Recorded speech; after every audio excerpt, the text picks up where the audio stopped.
Hello दोस्तों, नमस्कार। आज आए हुए हैं हम मेलाधार में और परीक्षी पोखरियाल के घर आए हुए हैं। तो आज हमारे साथ में मेहमान हैं और मैं आपको इंट्रोडक्शन कराऊंगा एक एक करके। अब ये देखिए, ये है प्रोफेसर निष्ठा कंसली, असिस्टेंट प्रोफेसर डॉक्टर निष्ठा कंसली हैं। ये हमारे दोस्त दूसरे, क्या नाम है आपका? अंश कोटनाला है। और ये दोस्त हमारे दूसरे, इनका नाम है परीक्षी पोखरियाल। तो आज के इस ब्लॉग में बहुत सुंदर होने वाला है। जरिए से जाना खंडा सर, ठीक है। आज के इस ब्लॉग में ये तो छोड़ देना। इस ब्लॉग में आपके साथ में मैं इनका इंट्रोडक्शन कराऊंगा और आज बात करेंगे, क्योंकि ये बहुत अच्छी छटा है। देखो, प्रकृति की बहुत अच्छी छटा है। तो अब मैं आपसे बात करूंगा। अब तो भी जाओ वहाँ पर जाओ, वहाँ पर दीदी के पास जाओ। आ जाओ जाओ जाओ।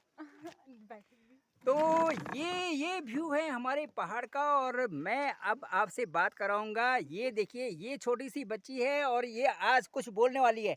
तो परीक्षी पोखरियाल शुरू हो जाइए, क्या बोलने वाले हैं आप जरा? बच्चों खाओ कच्ची गाजर, नींबू, खीरा और टमाटर, लाल लाल तुम बन जाओगे सबके प्यारे हो जाओगी। बहुत अच्छा, बहुत अच्छा। परीक्षी पोखरियाल ने बहुत अच्छा गाया। अच्छा, अब अंश पोखरियाल, अंश कोटनाला जी। बंदर मुझे बना दे राम।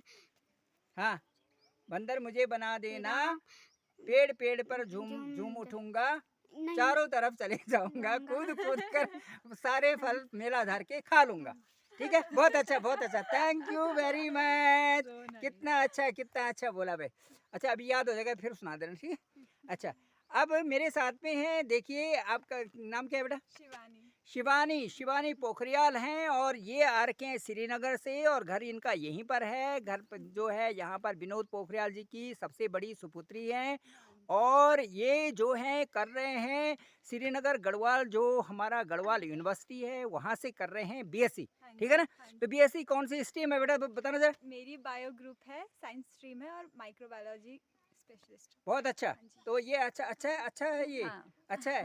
तो हम प्रोफेसर साहब से पूछते हैं, ये असिस्टेंट प्रोफेसर हैं डॉक्टर निष्ठा कंसली। तो ये बताएंगे कि जो इन्होंने कहा अभी, ये मिस पोखरियाल ने कहा, ये अच्छी स्ट्रीम है, ये सही? उसको जरा सही करो। हाँ, चेयर माइक्रोबायोलॉजी चेयर को सही कर। स्पेशलाइजेशन अच्छा है। अच्छा। क्योंकि माइक्रोबायोलॉजी से फिर आपको और भी फील्ड ओपन हो जाएंगी, मतलब आप क्लिनिकल माइक्रोबायोलॉजी या फिर फूड तो माइक्रोबायोलॉजी। मुझे अभी कहा था कुछ दिनों पहले, क्या नाम बेटा आपका? शिवानी। शिवानी पोखरियाल ने कहा था कि अभी जो है डॉक्टर खंसली आ रही है यहाँ पे, निष्ठा खंसली जी आ रही हैं, तो उनसे इंट्रोड्यूस करा देना थोड़ा सा, तो ताकि इनको पता चले कि इन्होंने क्या क्या करना है और आगे भी ये क्या करने जा रहे हैं। हाँ जी। अच्छी शकल आ रही, बिल्कुल। अच्छा, तो ठीक है। तो ये है, तो अच्छी फील्ड है डॉक्टर साहब, ये अच्छी फील्ड है। हाँ, बहुत ठीक है। बढ़िया है। तो आप बताएंगे, अपना जरा इंट्रोडक्शन कराइए कि आपने कहाँ से पीएचडी की और क्या क्या कर रहे हैं अभी आप, और कौन सी यूनिवर्सिटी में है, जरा बताएं, खुल के बताएं। अच्छा, I am Dr. Nishtha Kansli. Yes. I have completed my PhD from National Institute of Food Technology. It's under Ministry of Food Processing, Government of India. Okay. So it's a brainchild of this MOFPI. And I have done my PhD on fabrication of sensors, and I've used different composite nanomaterial, and I've made a sensor for loud, toxins in food product. Loud. हाँ. Yes. So then it was also published by FSSAI. FSSAI is Food Safety and Standard Authority of India, या the statutory body. So it was also published by FSSAI, the sensor which was being developed in India, like in our country. Yeah. And then I have joined Amity University as an assistant professor in biotechnology department. Okay. And after that I have joined now in Sharda University in biotech department itself. बहुत सुंदर professor साहब, आपने बहुत अच्छा। और देखिए, आपने हमारा जो गांव का नाम बहुत ऊंचा कर रखा है और हम सभी लोग जो खंसली परिवार है, ये डॉक्टर निष्ठा खंसली के इतनी अच्छी मेहनत के लिए जो सभी लोग बहुत बहुत बहुत हृदय से आभार व्यक्त करते हैं, पूरा खंसली परिवार। ये है।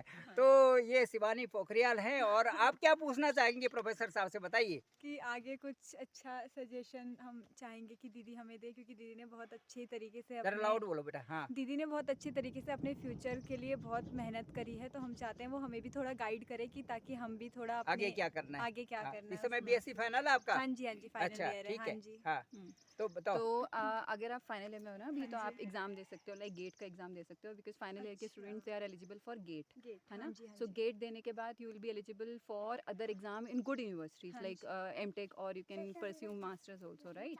And then you will get a fine direction where you have to do the further research, or you want to go into teaching profession or research profession. तो अलग अलग डायमेंशन बन जाएंगी। माइक्रोबायोलॉजी में आप साइंटिस्ट भी बन बन सकते हो और आप प्रोफेसर भी बन सकते हो, right? You have both the option, of course, right? Professor क्या है, वो रिसर्च भी करते हैं और पढ़ाते भी हैं, और साइंटिस्ट क्या है, सिर्फ वो रिसर्च करते हैं, ठीक है? Like professor, if you want to be, आपको रिसर्च भी करनी पड़ेगी और पढ़ाना भी पड़ेगा, दोनों चीज़ें, है ना? बहुत अच्छा, बहुत अच्छा। जो डॉक्टर साहब ने बहुत अच्छी एक जो है गाइडलाइंस दी है शिवानी पोखरियाल को, और मुझे लगता है कि इसी तरह से हम जब अपने छोटों को प्रेरित करते हैं, अपने से छोटे जो भी पढ़ने वाले लोग होते हैं, अच्छे बच्चे होते हैं, तो वो फिर वही रीच बनाते हैं जो कि आगे आगे चलने वाले लोग होते हैं। तो डॉक्टर साहब ने बहुत अच्छा गाइड किया, और मैं डॉक्टर साहब का बहुत बहुत शुक्र अदा करते हैं हम अपने ब्लॉग से। और ये निष्ठा कंसली चूँकि मेरी पुत्री है, तो मैं जानता हूँ कि ये कितने मेहनती रहे शुरू से, और जब ये छोटे छोटे थे इस परी के बराबर भी, तो ये जो है मेहनत करने में इनको लगता था कि मुझे कहाँ तक पहुँचना है, और रीच बनाते थे ये बहुत अच्छी अपनी। और क्लास में भी इनके दोस्त बहुत ज़्यादा नहीं होते थे, लेकिन जो दोस्त होते थे फिर बहुत अच्छे ही होते थे। उन्हें हम भी आज तक याद करते हैं, छोटी छोटी क्लासेस के बच्चों को भी, जो इनके साथ के साथी हैं। तो दोस्तों, ये हमारा जो है मेलाधार का ये ब्लॉग है, और अब आज हम डॉक्टर साहब के साथ में हैं। डॉक्टर निष्ठा खंसली हमारे साथ में हैं, जो इस समय असिस्टेंट प्रोफेसर हैं शारदा यूनिवर्सिटी में, और एक अच्छे जो है अच्छे स्तर पे हैं, और इनके पास कई सारे प्रोजेक्ट एरिया हैं। हम तो कहते हैं अपने गांव के और लोगों को भी लेकर के इनके साथ में सम्मिलित होएं, और प्रोजेक्ट में सभी लोगों को, गांव के लोगों को भी सम्मिलित करें। और मुझे लगता है पैसे की तो कोई कमी है नहीं डॉक्टर साहब के पास तो जो है अभी जो है हर प्रोजेक्ट में इनको 1-1.5 लाख रुपए में मिल जाते हैं, और साथ में जो है अपनी जो सैलरी है वो तो है ही है। तो ये है, बहुत अच्छा है। और मुझे लगता है कि ऐसे व्यक्तित्व तो हमें हर जगह मिल जाते हैं, बशर्ते कि मेहनत करनी हो। तो इसी धरती से हम हैं, और देखो कितनी खूबसूरत धरती है, सामने दिखाई दे रहा है, अलग अलग गांव हैं, और जो यहाँ की छटाई कुछ निराली है। तो क्या तुम फिर बोलोगे बच्चों, कुछ याद हुआ कुछ? अच्छा, और टेबल कितने तक आती है आपको? हैं? जरा थोड़ा आगे वहाँ पर खड़े हो जाओ, इनके आगे खड़े हो जाओ। हाँ, तुम भी उधर खड़े हो जाओ। तो ये दोनों बच्चे हैं, ये प्राइमरी स्कूल जो भटवाड़ों का है उसमें पढ़ाई करते हैं, और प्राइमरी स्कूल हमारा 1955 का है। 1955 का प्राइमरी स्कूल है, और आज तो उसकी दशा कुछ और ही है। परिसी बताओगी उसमें कितने बच्चे हैं आजकल? आपके स्कूल में कितने बच्चे हैं टोटल? टोटल 8 8 बच्चे हैं। देखिए, 6 बच्चे हैं, 6। और किसी ज़माने में वहाँ 100 से ऊपर स्ट्रेंथ होती थी, और आज वहाँ केवल 8 बच्चे हैं। और टीचर्स कितने हैं वहाँ, जरा बताओ? 1 टीचर। क्या नाम है उनका? श्री राजेंद्र कुमार। श्री राजेंद्र कुमार एक टीचर है वहाँ पर, और एक टीचर है, और बच्चे हैं 6। और 6 बच्चे हैं, तो आप लगा सकते हो कि 5वीं तक क्लास है, तो कोई एक होगा इस एक क्लास में, कोई दूसरी में। तो इसी तरह से बना हुआ है माहौल, और क्या करें, यही है। तो इसमें 2 ही रीज़न हो सकते हैं, एक पढ़ाई का अच्छा स्तर होना, और दूसरा जो है गवर्नमेंट का भी, और लोकल जो भी लोग हैं उनका ध्यान देना। यदि हम लोकल जितने भी रेजिडेंट्स हैं उस पर ध्यान दें, तो मुझे लगता है वो स्कूल पुनः अपनी पुरानी जो है धुरी पर आ सकता है। और ऐसे रहा तो फिर वो उसको नकारने में भी कोई देर नहीं लगती फिर लोगों का, क्योंकि लोग फिर इधर उधर बच्चे भेज देते हैं। तो आज की स्थिति को हमें थोड़ा संजोना पड़ेगा, और ताकि वो स्कूल अच्छा बन सके। तो आज की ये जो छोटे छोटे बच्चे हमारे साथ में हैं प्यारे से, और इनसे मैं पूछूंगा, परी कौन सी क्लास में पढ़ते हो आप? जल्दी जल्दी से बताओ। ये 2nd क्लास में पढ़ती हैं, और इनको टेबल कितने तक आती है? 12 तक। तो 12th का टेबल सुनाओ जल्दी से। 12 एकम 12, 12 तीन 24, 12 तिया 36, 12 चौको 39, 12 पंजी 60, 12 छक्का 72, 12 सत्ती 79, 12 8 96, 12 अठे 96, 12 नमा 108, 12 दसंगे 120। 120। तो देखिए, जो 12 की टेबल बढ़ा सुना दी उन्होंने, और पुरानी उसी पर मुझे भी याद आ गई, उसी स्कूल में हम ऐसे ही पढ़ते हैं। 3rd में पढ़ते हैं आप, तो आपको टेबल कितने तक आती है? 12 तक। और तो आप कौन सी 12? आप सुनाओ 9 की टेबल सुनाओ जल्दी से। 9 एकम 9, 9 दूनी 18, 9 तिया 27, 9 चौको 36, 9 पंजी 45, 9 छक्का 54, 9 सत्ती 63, 9 72, 9 नम 81, 9 दसन की 90। 9 दसन की 90। इसका मतलब मुझे ऐसा लगता है कि ये परिशी पोखरियाल और जो ये अंश कोटनाला है, इनके घर में भी जो इनके भाई बहन है या और भी जो लोग हैं इर्द गिर्द, वो भी इनको टेबल याद कराते हैं, है ना? हाँ, और इसीलिए टेबल सारी याद होगी। और इसके साथ साथ पढ़ाई भी करते होंगे वहाँ भी, स्कूल में भी और घर में भी। हाँ, बहुत अच्छा।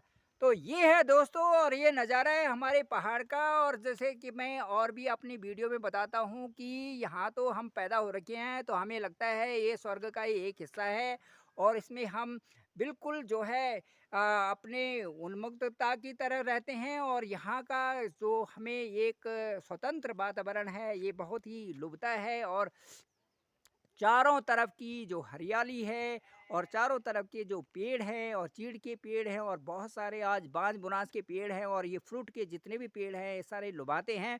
तो मैं सभी लोगों को आमंत्रित करना चाहूँगा, कृपया हमारे पहाड़ में आएं और इस सुंदर प्रकृति का आनंद लें। और मैं सभी लोगों से अनुरोध करूंगा कि मेरे इस ब्लॉग को आप लाइक भी करें, सब्सक्राइब भी करें, कमेंट्स भी करें। मैं डॉक्टर सुरेंद्र घनसली बेनोखाल ब्लॉक से, पौड़ी गढ़वाल घनसाली गांव मेलाधार से आपको इस ब्लॉग को दिखा रहा हूं। और ये जो मेरे सामने घर है ये हमारे विनोद पोखरियाल जी, पंडित जी विनोद पोखरियाल जी का घर है, जो पोस्ट मास्टर भी हैं यहाँ पर हमारे गांव में। और इनका व्यक्तित्व बहुत अच्छा है, बहुत मेहनती है और अपने बच्चों को बहुत आगे तक पढ़ा रहे हैं। और दोस्तों मैं अब इस ब्लॉग को यहीं पर ख़त्म करूंगा और इसके साथ साथ में मैं आपसे ये अनुरोध करूंगा, थोड़े सब्सक्राइबर कम है, ज़रा ज़्यादा बढ़ाइए और मेरे इस ब्लॉग को आगे देखते रहिए। Thank you very much.